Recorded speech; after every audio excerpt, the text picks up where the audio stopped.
This week on In Post, I'm answering one of your questions about sky tones.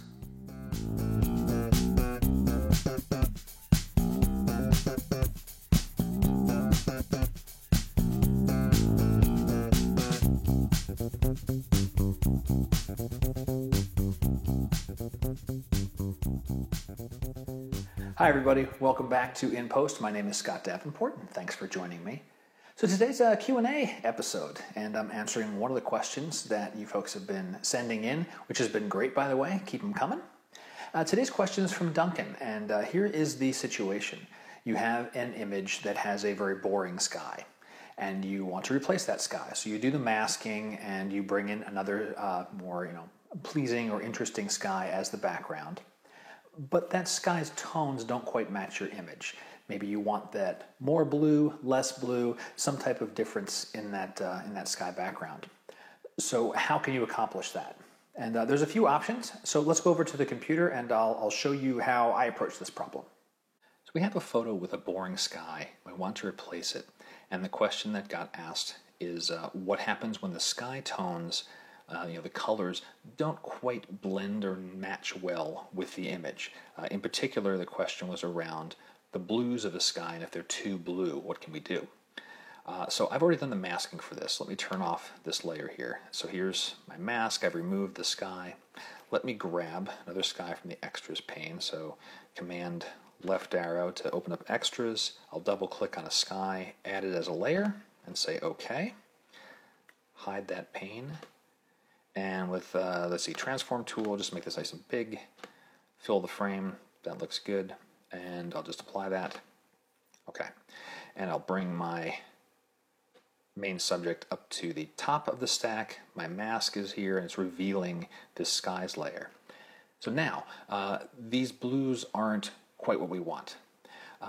What was being asked about was opacity, and taking the opacity and lowering it down to lighten the blues. Now that certainly works. It's certainly lightening the blues because you're making this entire layer more transparent. Now the problem is, the checkerboard starts to show up. This is the nothingness. There's nothing behind this layer, and you're displaying, empty information. There's just nothing there, and so you'd have to add another color layer or something else beneath the sky layer so that there's something to show through, and that's going to start affecting the clouds. Because when you play with opacity, you're also reducing the opacity of the clouds. You certainly could start getting into masking and so forth on the sky, but that also takes more time. That becomes more intricate.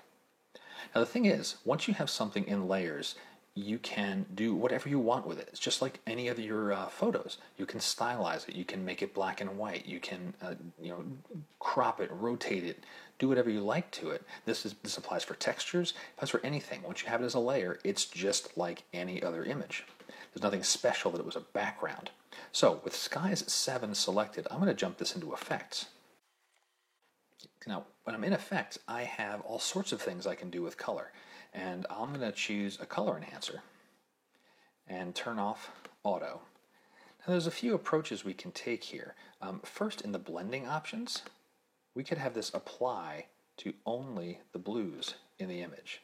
And so then I can start playing with something like vibrance and taking down vibrance all the way. Is it helping much? Not really. Saturation. It's helping a little bit. So that's blending mode is probably a little bit too restrictive. Let's turn that off. Okay, and I've got to bring this back up to nominal here. That's about where we were.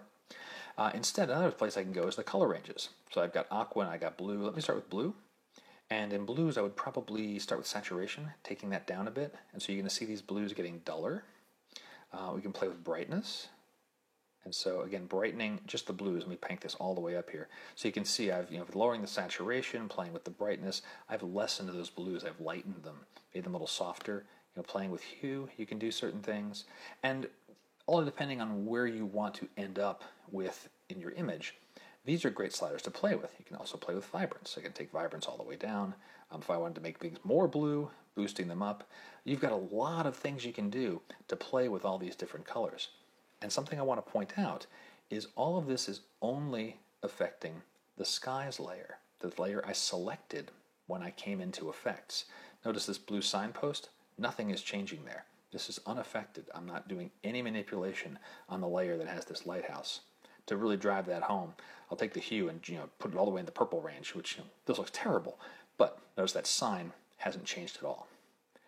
So if you are looking to change the style of a sky or anything else that you're blending in with layers, select that layer and take it into effects or black and white or enhance or any of the modules that you need to, and then you can go from what it came in as a background into something a little more stylized to suit your image a little more directly.